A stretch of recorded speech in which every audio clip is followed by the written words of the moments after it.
Hey hey, details of the new Limbus patch upcoming have dropped. We have Mirror Dungeon 2 stuff finally. So let's read through the patch notes. So after 29, there'll be Mirror Dungeon 2. You can earn large sums. They highlighted that large sums of Battle Pass EXP. And hard mode will be unlocked next week.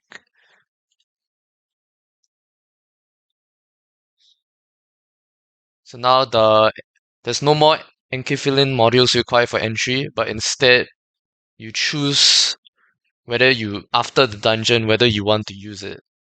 And no simulations, of course. So aims. In Mirror Dungeon, you can earn pass EXP based on number of floors and nodes reached. Each expedition is expected to be longer. Yeah, lengthening play times for repetitive content comes off as burdensome. Yes, that's true. As such, even if you only clear up to floor 3 of the Mirror Dungeon 2, you'll still be able to obtain 80% of the pass EXP and 100% of the lunacy. Okay, so you don't have to clear the entire Mirror Dungeon. You need to clear partially. If you don't, if you don't want to grind, or maybe it's too hard for you, I do agree with this change. I think this is a good change because some people really don't want to grind, and some people don't like difficulty, so they can just floor 3. They can quit or just and say whatever. I don't care, and they still get all the lunacy. I think it's a really good change, and it makes it so that Mirror Dungeon Hard Mode 2, they can actually make it hard, and it won't be as punishing if you can't clear it. Hopefully, if Mirror Dungeon 2 hard mode is actually hard, nobody complains.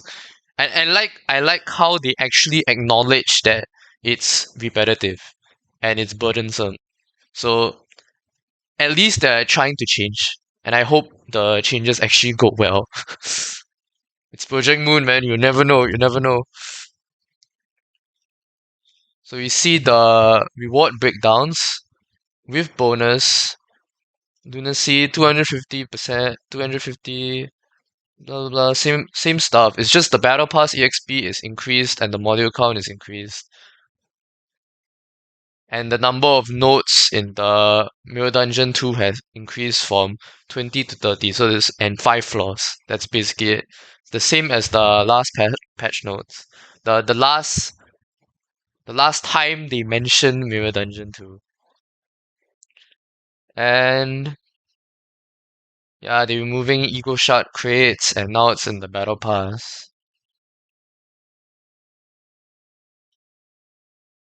Now, so for Mirror Dungeon 1, the identity levels are fixed, so there are no more level up nodes.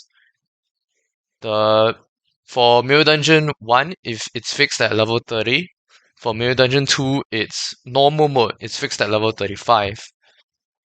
And a new resource called Cost is introduced to Mirror Dungeon, which allows you to get more, so you get the additional identities event.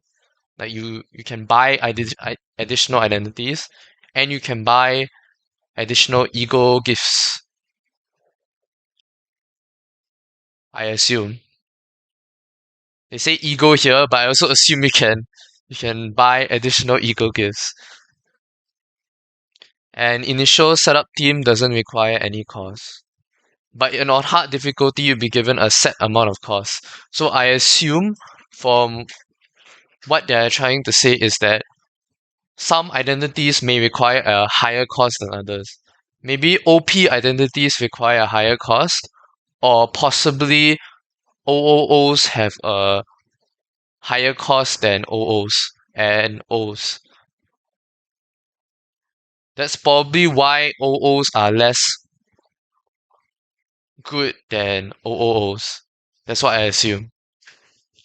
So it actually makes it kind of balanced. So you actually want to bring OOs into Mirror Dungeon hard mode too. I assume. We don't know how Project Moon is gonna implement this. And starter buffs are introduced. Can activate it using Starlight, which provides various effects to aid in your Mirror Dungeon expedition. Starlight can be obtained by playing Mirror Dungeons. Reaching further floors rewards more. So Starlight rewards for clearing floor 5 are considerably larger than clearing up to floor 3. So to maximize your Starlight rewards, you want to maximize the distance you go into the Mirror Dungeon. And this makes it seem like it's gonna be decently hard, since you actually want the starter buffs, and not people just don't care about the starter buffs at all.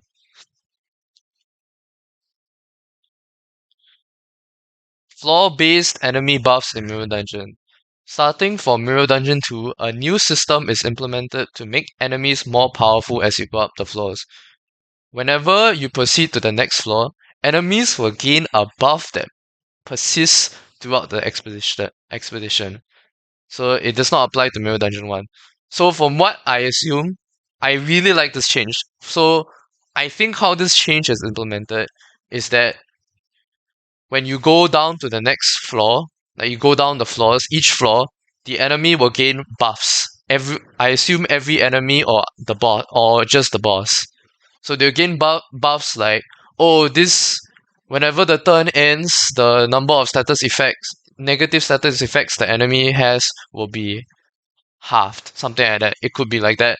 Or maybe this enemy, when winning a clash, inflicts 10 bleed, something like that. So I assume they just gain random buffs that can scale up the enemies a lot and make them a lot harder. So let's say there was a problem where in Mirror Dungeon 1 where Guido appeared on floor 2 as the boss, and then when he appeared on floor 3, he was extremely easy. So this will allow you to scale up the bosses. And since Project Moon doesn't have a lot of bosses for now, I think, and not a lot of ways to scale them up either, I think this is a really good change. And you can get some insane combat. And I like this change because you can get some insane RNG encounters, where maybe you can get an enemy that is extremely tanky and wins every clash. Maybe enemies can finally win clashes. They gain like plus 5 clash power or something. We don't know. That would be pretty insane. I'm actually really looking forward to what Project Moon has cooked up with this change. It's probably gonna be very small, but I hope it's large enough to make a significant difference, and it'll really fun to play. I hope. Copium, and hopium. Copium and hopium. 45 new ego gifts and abnormality events. Combat encounters against abnormalities will be ended. Ooh, that's actually pretty cool. Ooh. New ego gifts. I think I saw some of the leaked ones. I think there was one that gave like 30% offense level, defense level reduction to a number of bleed stacks on the enemy or something like that. Oh, I can't wait for the new ego gifts. What kind of insane strats you can pull off the ego gifts. Changes to universal events. Originally, universal events could heal sinners, power them up, or provide a chance to recruit. As identity levels are fixed upon entry, power-up options will be removed, healing and recruitment options will be removed and integrated to the rest shop and shop events. The newly added events are as follows. For the rest shop, sinners can heal HP. You can spend costs to additionally deploy or change identities and ego. For the shop events, you can spend costs to heal a larger amount of HP and SP. You can spend costs to additionally deploy or change identities. You can spend costs to purchase listed ego gifts. You can spend costs to change one skill from a listed identity from your possession. To change one skill? Whoa, what? Wait, what? Possible combinations listed below. Changing skill 1 to skill 3? What? Okay, that's kind of insane. Okay. So I'll try to break this down. So there's a rest shop which can heal HP and you can hire additional sinners or change identities and ego. That's the rest shop. And then now there's a new shop called it's just called shop, but it's an upgraded version of the rest stop. And you can spend cost to heal even more HP and SP. You can deploy or change identities and ego, and you can, and in addition, you can purchase the listed ego gifts that they give you. And this is the most insane part. You can change your skill. So you can change your skill 1 into a skill 2. You can change your skill 2 to a skill 3. Or you can change your skill 1 to a skill 3. So you can have like your N Sinclair can have three skill 3s and just destroy everything. Your Rabbit Heathcliff can have 3 quick suppressions. What? This is absolutely insane. What kind of madness can people pull off? And some identities that have really good skill 3s but really crappy skill 1s and skill 2s will be immensely overpowered. I think you can even have an entire kit of skill 1s. The possibilities are endless. There's so much insane things you can do with this system. You can have quick suppression! You can have 3 quick suppressions! What? Fragile. What? How would they balance this? How overpowered would the enemies get in order to balance this? There's no way. Like, now some identities will be useful, like, with really good skill 3s. Example, like, 7 Association Roshu. Both of her skill 1 and skill 2s aren't very good, but her skill 3 is absolutely insane. So you can put the skill 3 on the skill 1 and just get, like, immense amounts of slash fragility. It's absolutely insane. This change is amazing. Damn, Project Moon. Let's just hope they actually balance this properly. Holy moly, Project Moon. What? This is absolutely insane. Quality of life features. The following features will be added to improve the player convenience of Mirror Dungeons. So you can now preset, and I have no idea what that means. That button on the top left. What does that mean? I don't know. But now you can I think that is the set preset button or remove preset button. I don't know. But now you can preset units. That's just it. Which is good. Because now you can, like, if you just want to get through your mirror dungeons without too much hassle, you can just press preset instead of selecting 3 identities and then selecting the egos. Then it takes absolutely forever. And now if you just want to get through the mirror dungeon, you can just press that 2 button clicks and you're done. And now we have a button to view the list of ego gifts that you currently own and check their effects. Finally, now now that ego gifts matters more, we need a way to see what ego gifts we have and plan around it. So this is a really nice quality of life fix. And now we have a presets configuration. Now you can load a setup of ego identities, blah blah blah, what we just discussed. And now you have a direction display for people who struggled with that, I guess. I don't know. Did people struggle with that? I don't know, but I guess it's a nice feature to have. Ego resources are fully carried over. I still don't know how they're gonna balance that without breaking everything. So okay. It might be really hard. Maybe enemies have 20 million clash power and then we have to use egos all the time. We don't know. So far looking pretty exciting. It looks like an actual roguelike mode, at least Mirror Dungeon hard mode it might be. Quality of life features. Ego Twit Spin tier will be displayed during setup. So you can see the Twit Spin tiers of Ego during the setup stage. So you can see that, oh, my ego is only Twit Spin 2, so it doesn't have the upgraded form. Or it's Twit Spin 1, so it doesn't have passive. I think that's a really good quality of life change. I always wondered why they never had that, but finally they do. And now you can check buffs from events. So you can click on that question mark to check what buffs from events you have. The buff gain from the events. And useful types per stage. So types and affinities effective against enemies will be shown below the combat nodes. So, this combat node is weak against blood, and this combat node will be shown like this. This combat node will be weak against slash. So they will show it in the when you go to a combat node. Like below the combat node. So you can plan more, you can plan better, plan accordingly.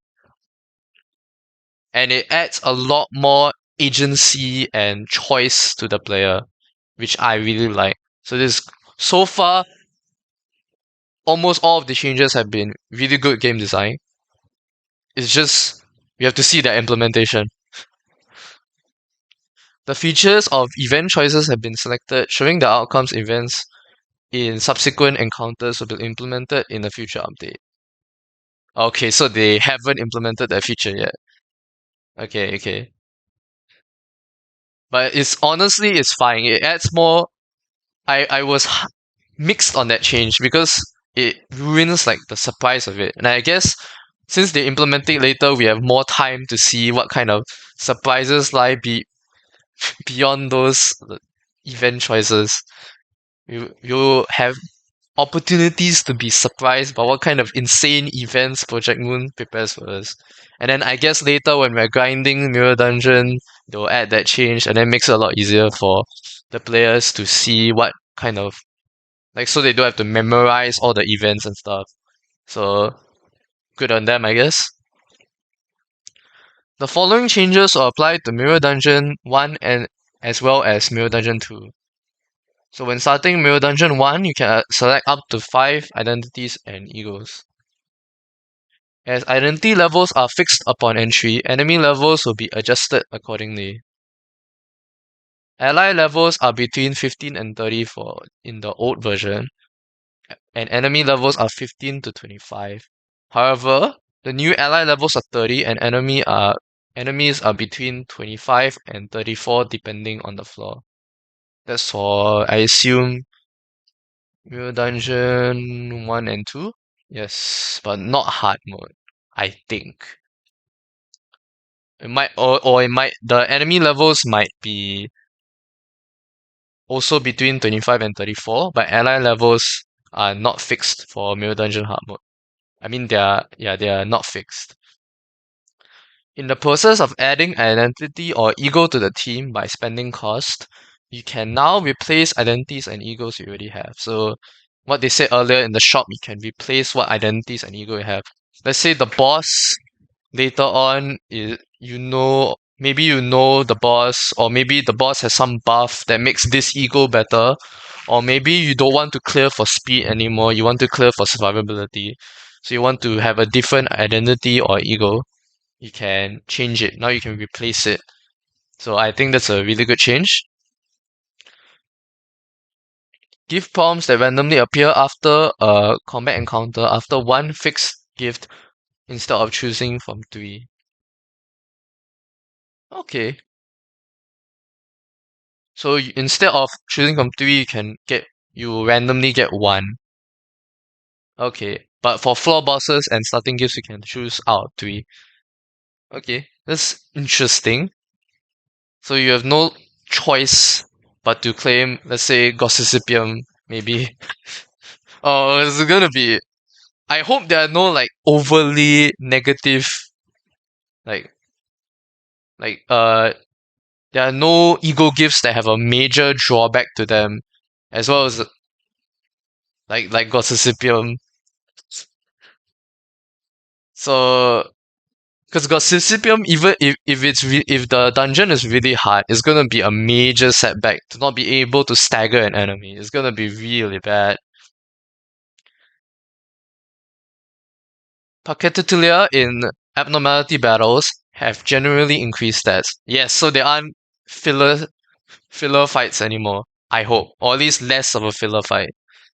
Baba Yaga no longer appears in floor boss encounters.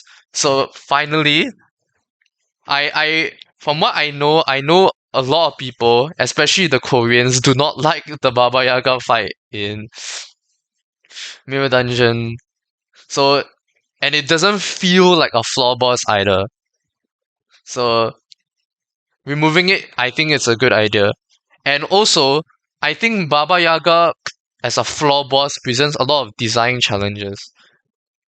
Because it's about speed clearing and not survivability. So if you build your team for survivability and you can't clear Baba Yaga, you immediately get destroyed. And you can just surprise you as the floor boss. So I agree with Project Moon, and Baba Yaga should get changed. And for speed clears, it'll be very long too, and very annoying. And it doesn't even feel like a floor boss either. It's just 4 waves of enemies. So I do agree with Project Moon on this change. The number of enemies that appear in certain floor boss stages have been adjusted. So I assume for Guido doesn't appear as a singular person and just gets destroyed by all my sinners who have like 5 dice slots, five action slots.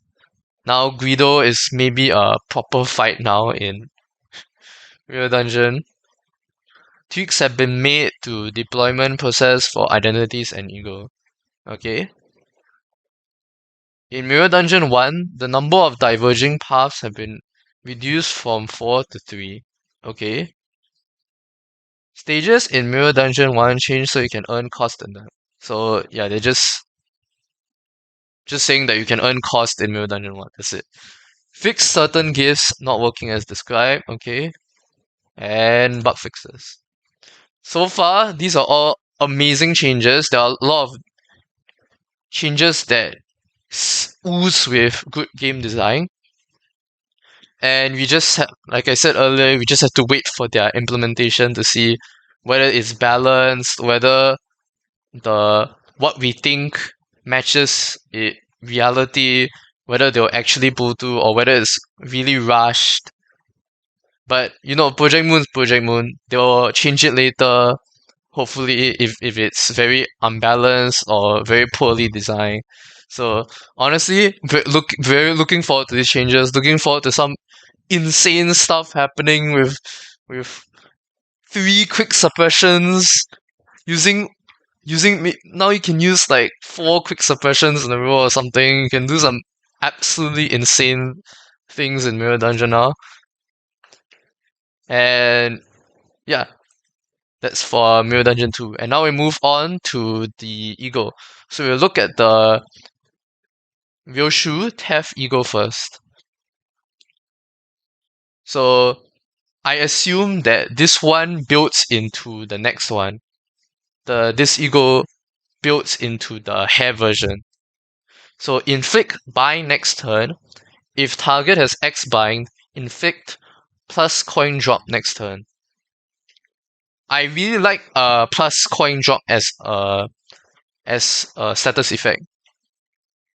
But as the clash power gets higher, it won't be as useful. But I really like it because it applies to all of their action slots. So if the enemy has 5 action slots, it will apply the plus coin drop to all of them. So it will drop all the clashing power and basically the positive rolls of all their skills in their action slots on that body part where the plus coin drop is applied. For my Railway 1 clear, I didn't have Rabbit Heathcliff. So I had to use N Heathcliff, and it was really useful for applying plus coin drop to make my clashes way easier. If target speed is lower than users, inflict slash fragility next turn. Okay. So you want to inflict bind, and you want your enemy speed to be lower. You want to inflict as much bind as possible. And for survivability clears, you want them to have sufficient bind in order so that their coin rolls are reduced. I think this ego is actually pretty interesting. It seems to be a survivability kind of ego. Oh, but it inflicts slash fragility.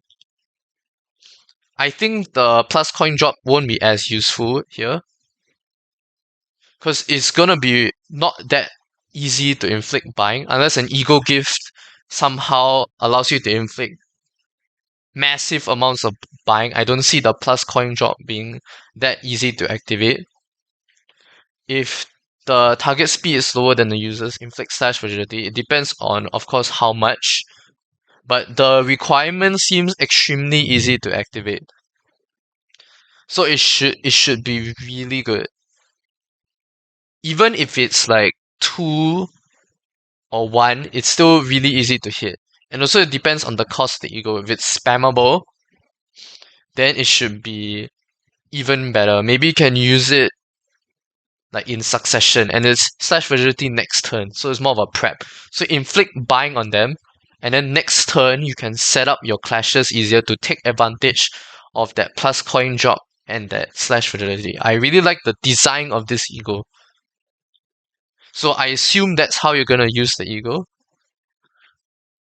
And the corroded version targets randomly. On hit, inflict bind next turn. If target is X buying, inflict plus coin drop. And if target speed is lower than user, inflict slash fragility. So it's the same thing. But I assume this might be negative coin instead of a positive coin. That's what I assume. That's usually how they design this kind of ego if the effects are the same. And we'll go to the hair version next. Red eyes open. So this is the eyes open version. So AoE targets 3 slots. If the main target speed is lower than users by a certain amount or more, gain coin power. So it's not just clashing, it can be like any, if the target speed is just lower by a certain amount in, like even when you deal damage, when you clash, it will gain coin power. And so this will depend on how much coin power and how much cost as per usual. If target has X buying, deal more damage. So the previous ego does play into this one. So you might want to use the theft version first to give the enemy buying, then use this version to deal more damage. If this skill staggers or defeats a target, heal the user with the least HP by a portion of the max HP. So this is more of a wave clearing ego. So in those stages with so many units that may be slow, you can bam, wipe out and then heal all your units.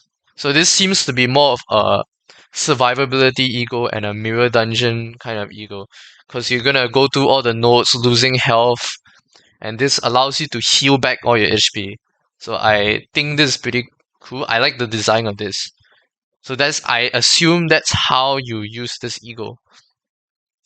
So for the corroded version, it's the same thing. So I assume this one's also negative coins.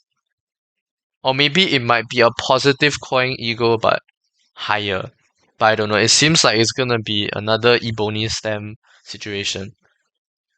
So you want to use the tab version with the hair version. The tab version first, then the hair version. So this is lust, this is envy. So lust and envy. It's Heathcliff time. So it uses the same ego resources as body side. And we generate a lot of lust, so this might be very spammable. And envy is less rare. I mean, less common. But mostly the charge team generates a lot of envy. So if the requirement isn't that high, it might be spammable. And judging from this kind of text, it might be decently spammable. And we go to the Sinclair red sheet. Lobotomy Ego Sinclair red sheet. So skill 1. magnify a wound. On hit, inflict rupture. Hits hit. If target has X plus rupture, give talisman. So at a cursory glance, this ID seems to function by giving a lot of talismans and maybe debuffing / buffing them. Yeah, I'll see what the talismans do. On hit, inflict rupture by the count. When hit, gain rupture by the count. So it's literally... Okay. So you stick a lot of talismans on the enemy, and then you inflict rupture on them. Okay.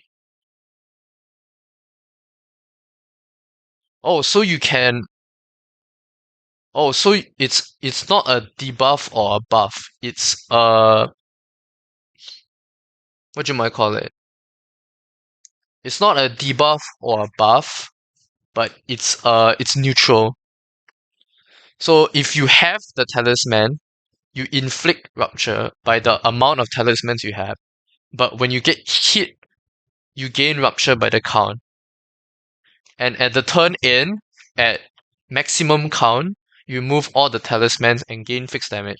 So if you have 9 talismans, you hit the enemy, then they will gain the rupture potency by your amount of talismans. And if you have talismans and you are hit, you gain rupture by the count. So it can just keep triggering on and on and on and on. So it seems like a really useful status effect.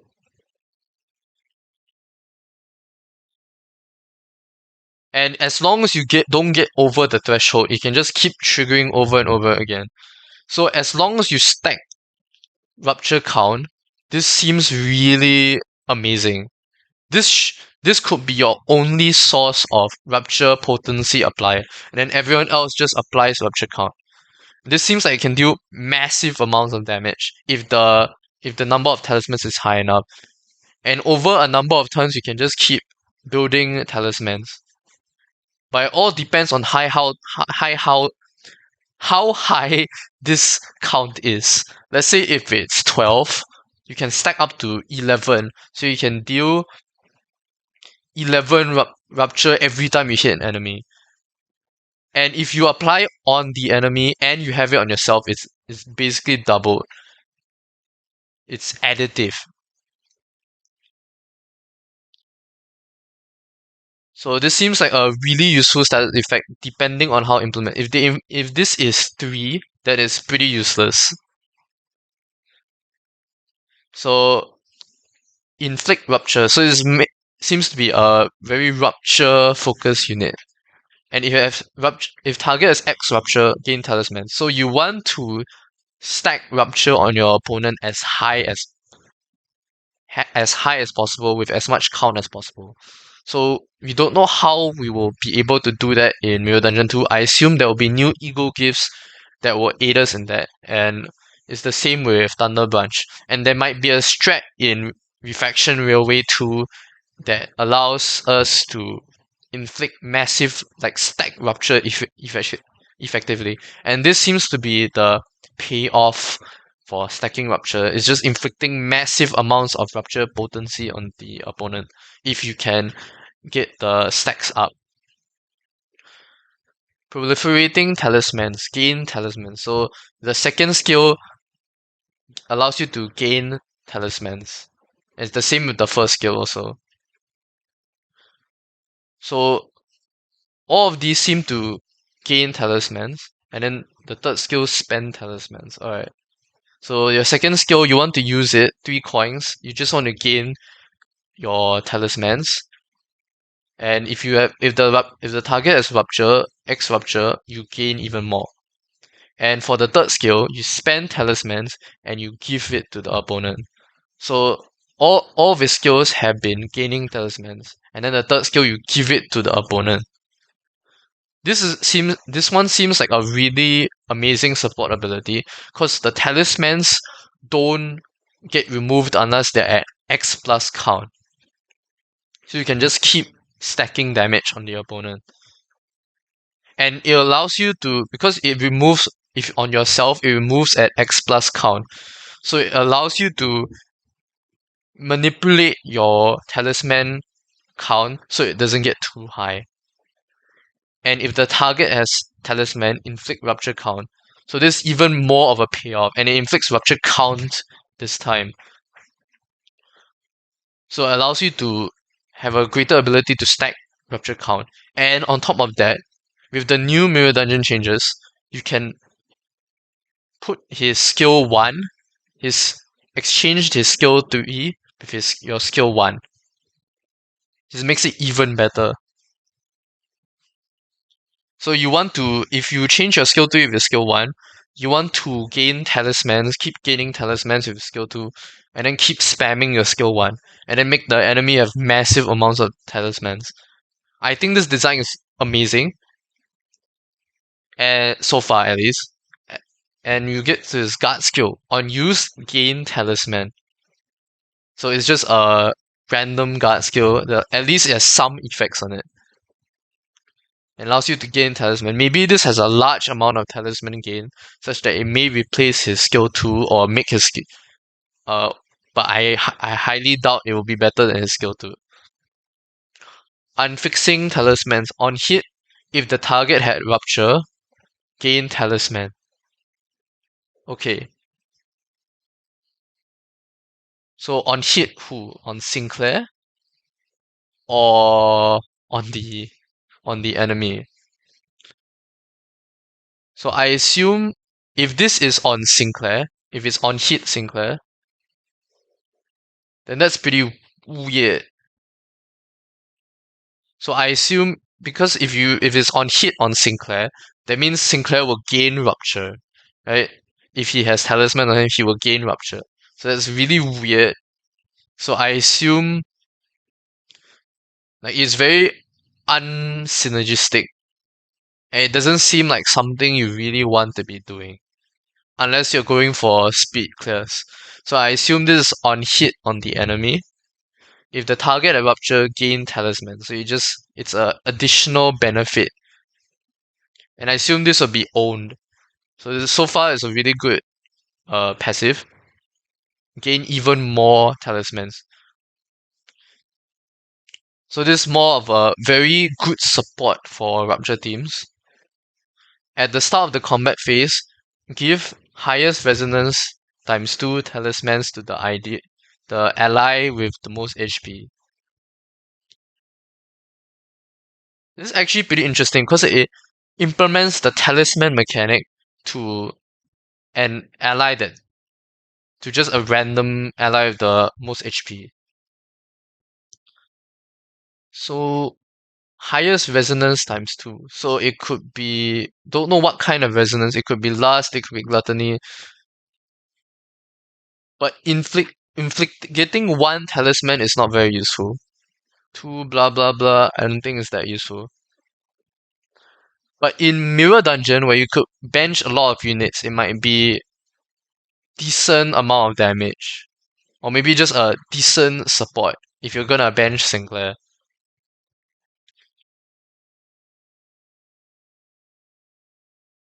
Yeah, it's not bad.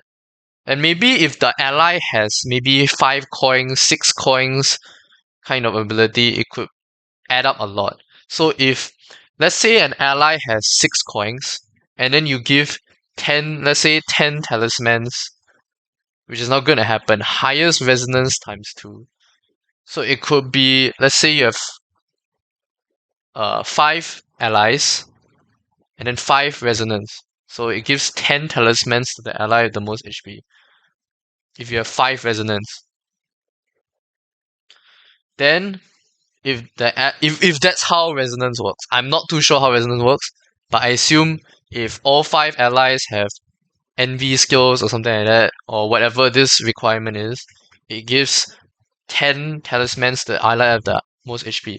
If that ally has 6 coins, it gives 10 rupture times 6, so 60 damage, which is pretty insane. And that's not accounting for the fact that if the enemy has a lot of rupture count, it could potentially stack to up to 60 damage per rupture. So this could potentially be pretty insane. It could be a refraction railway reset tactic. So yeah. Next is the new Hong Lu. Oh yeah, I need to see the whatchamacallit, the sin typings. So this is gluttony, pride, and lust. So gluttony is good because you want to build up ledger domain. Envy is good because there are a lot of egos that need envy pride, but there are not a lot of skills that give it or give a lot of it. And since the skill 2 is pretty spammable, so it's pretty good. And lust. Lust is used for a lot of egos, but a lot of IDs have a lot of lust already. So it's not as useful, but it's his skill 3, so it doesn't matter. So the sin typings actually are pretty useful. And since his second skill is envy, it can fuel both of the rupture egos. The dimensional rift ones. Yi Sang's one and the Hong Lu one.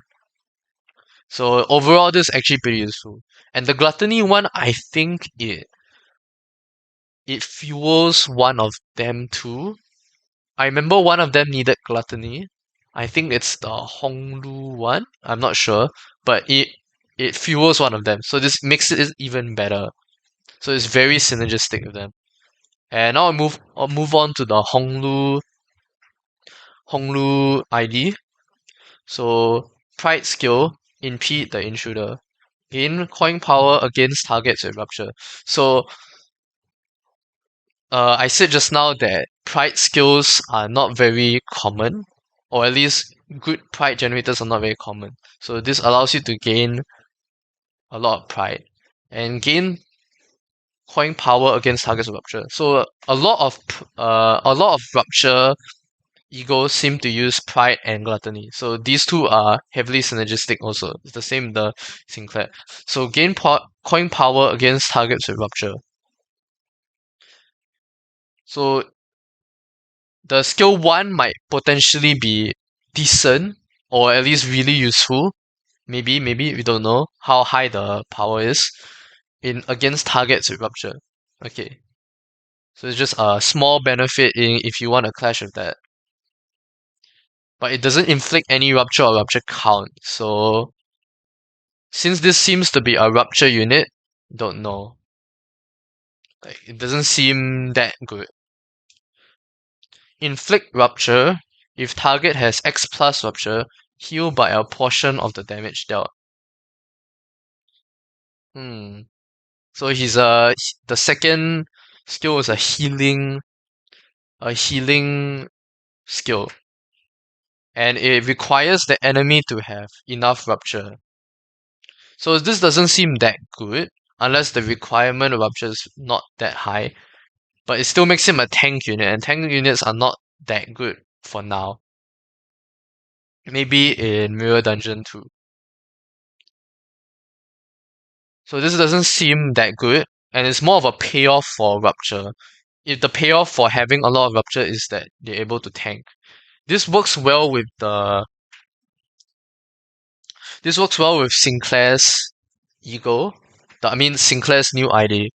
Since if you inflict talismans on the new Hong Lu, and I'm guessing this is a tank, so it's gonna have really high HP. So he will be the receiving end of that passive. And so he'll inflict even more rupture, and then he'll be able to trigger the second skill easier. So the payoff is that you're able to tank more, which doesn't seem to be that good of a payoff, but maybe later on. And the third skill, above a certain percentage of HP, gain coin power. So this seems to be more of a clashing tanking unit. So survivability. On hit, inflict rupture count by the number of K ampules. Deal more damage based on the K Corp ampules. So what do K Corp ampules do? Turn start, At less than X count, heal by a portion of max HP based on the effects count. At X plus count, the unit just dies. What? So it becomes a really tanky boy. But if you use too many ampules, he just dies. What? Alright, very interesting. And the only way you can gain K-Corp ampules if you use the block die. This is actually really weird. What? And it doesn't, I assume it doesn't decay every turn. Maybe? We don't know. Maybe it decays one every turn. It could be. But if it doesn't decay, it's actually pretty, it makes him a tank. So, really good tank. So you want to use the K-Corp ampules first. You want to block first. I assume this block die is really high. So you want to block first to gain the ampules. And then you tank some damage, and then at the start of every turn you just keep healing and healing and healing. And inflicts rupture and rupture count by number. Yeah, so you want to use this first, and then inflicts rupture count. So let's say he has 6 rupture, 6 K-Corp ampules, then he inflicts 6 rupture counts, which is pretty insane. And if this becomes his first skill, if this third skill becomes his first skill, then you just inflict massive amounts of rupture count. And it gains coin power above. You want to keep him healthy so you can gain coin power. The problem is that both of his coins seem to be 2 coins, 2 coins, so it's not that reliable. But I assume the coins are gonna be decently high, so he can clash properly. So, or maybe his base is extremely high. So far, I'm pretty optimistic that this will probably be good for Mirror Dungeon hard mode. Because it really seems like this was made for Mirror Dungeon hard mode to survive. It seems like survivability is going to be a huge factor. And also, the third skill is a sloth skill. So I think the other dimensional Shredder Eagle uses sloth. So this will be really good for that. So it seems like they want to make us use a lot of rupture.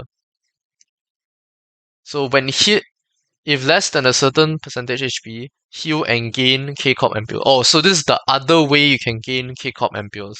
After this activates, gain fragile every turn for the rest of the battle. So this is a fast tank, so it's invincible at like the very beginning, but he becomes a weaker and weaker tank every turn. That's what I assume. It's like it's actually like the K-Corp class 3 soldiers in Reflection Railway, where they gain massive amounts of HP every turn. At the start of the next turn, give K-Corp ampules to the ally with the lowest HP percentage. This seems like actually really good for tanks. Or it's just a really good healing ability since it heals max HP and skills. From what this is like the only scaling passive I've seen so far. I remember G-Corp Gregor and Gregor has like heal a flat 5 HP or something, but this heals a percentage. So this seems really good. And this just keeps triggering. Let's say if it's, instead of resonance, it's owned Sin resources, it just keeps triggering every turn. So it keeps your units extremely healthy if you bench Hong Lu. And his normal passive just makes him extremely tanky at the early stages. So it is for really fast battles. So it's like R. Heathcliff. Then and I wanted to mention the offense and defense level changes that happen, since it's a very significant gameplay change that will come out when Uptie 4 comes out. So I just wanted to go over how this works and what is the impact on the meta. So how this works is that offense and defense levels are no longer a flat. I mean, they are no longer like every level you gain this amount or whatever. It's no longer the growths per level is no longer different for all of the units. It's the same. So the offense and defense levels will be equal to the level plus uh an amount that differs per unit. So at level 35, let's say my Rabbit Heathcliff will have 35 offense levels plus an amount that is specific to a unit. So let's say Heathcliff has plus 4 offense level on his skill 1. So that means at level 35, Rabbit Heathcliff will have 35 plus 4 offense level, it will be just 39. If he has, let's say, minus 4 on his skill 1, that means he will have 35 plus minus 4 on his skill 1 at level 35.